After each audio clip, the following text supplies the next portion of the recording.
Bonjour à tous, alors bienvenue dans cette nouvelle vidéo. Dans cette vidéo, on va voir comment bien configurer son environnement de travail sur Azure DevOps, comment commit et comment créer une pull request. Donc, tout d'abord, qu'est-ce que c'est Azure DevOps? Donc Azure DevOps, c'est un outil de Microsoft qui permet le suivi des éléments de travail, la planification et la gestion de projet, entre autres, et ça permet d'éditer du code de manière collaborative. Ensuite, donc conjointement à Azure DevOps, on a VS Code, qui est un éditeur de code aussi développé par Microsoft, et les deux marchent ensemble. En tout cas, il est possible de les utiliser ensemble. Donc, tout d'abord, vous allez sur dev.azure.com. Ensuite, vous allez créer une organisation si ce n'est pas déjà fait. Donc, moi, on voit que j'ai mon organisation. Vous allez sur New Project. Vous mettez le nom du projet. Donc, moi, je vais l'appeler Test YouTube. Vous mettez une description si vous voulez. La visibilité. Donc, moi, je le mets en privé. Vous allez cliquer sur Advanced. Donc, vous vérifiez bien que la version contrôle, c'est Git. Et le Work Item Process, vous mettez bien en Agile. Ensuite, vous créez votre projet. Donc une fois que vous êtes sur la page de votre projet, vous allez dans Repo. Donc là, vous voyez que vous avez un repo qui s'appelle Test YouTube. Donc vous descendez tout en bas de la page et vous allez faire Initialize Main Branch dans cette partie-là. Donc initialiser une branche main avec un README ou un Gitignore. Donc vous mettez un Gitignore Visual Studio et vous mettez Initialize.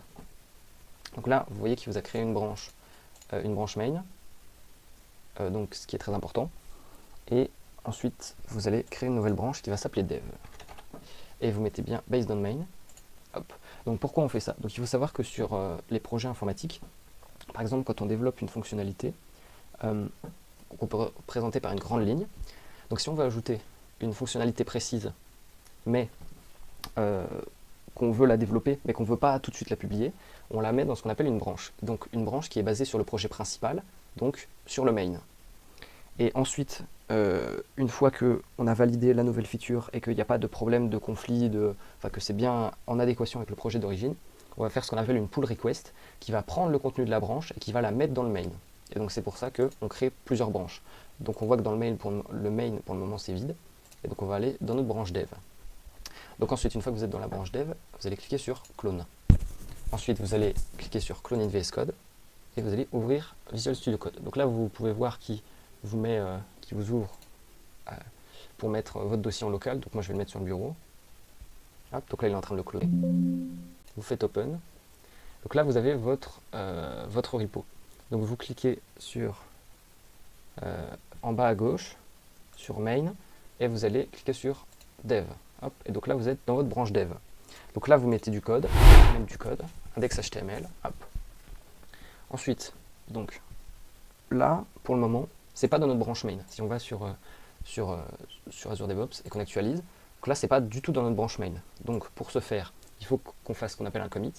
Donc dans votre IDE, vous allez sur la gauche sur Source Control. Donc là vous voyez qu'il vous met qu'il y a eu des changements, donc l'ajout du fichier HTML. Donc vous mettez un message de commit. Donc moi je vais l'appeler ajout index.html. Hop. Et vous cliquez pas sur commit, mais sur la petite flèche à côté et commit and push. Parce que non seulement il va commit, mais en plus il va push, c'est-à-dire que votre fichier va se retrouver dans votre branche dev. Donc là, si on actualise, on peut voir que on a index.html qui s'est ajouté. Donc ensuite, vous voyez qu'il vous met un message, you updated dev just now. Donc là, vous allez pouvoir créer une pull request.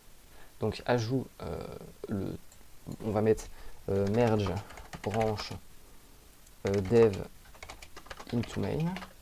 Hop, parce qu'en fait, on va faire ce qu'on appelle un merge entre la branche dev et la branche main. Donc vous allez mettre une description, si vous voulez, et ensuite vous faites create.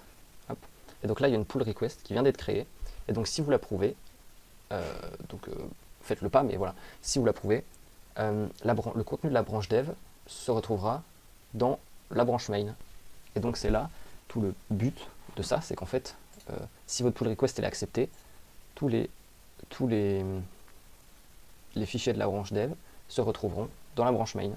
Et donc je l'ai pas fait, mais dans votre pull request, vous pouvez mettre un reviewer. Et donc par exemple, si vous avez un prof à mettre, vous pouvez le mettre dans required reviewer, vous tapez le nom, l'adresse mail du prof, et ça va mettre un reviewer, et puis il peut vous approuver ou pas votre pull request. Et donc par exemple, là on voit qu'il n'y a pas de merge conflict, ça veut dire que les fichiers sont pas, il n'y a pas de souci de compatibilité entre les différents fichiers, mais s'il y en a, il y a une extension qui existe que je vous présenterai dans une prochaine vidéo avec les meilleures extensions sur VS Code qui permet de régler ces problèmes de conflit.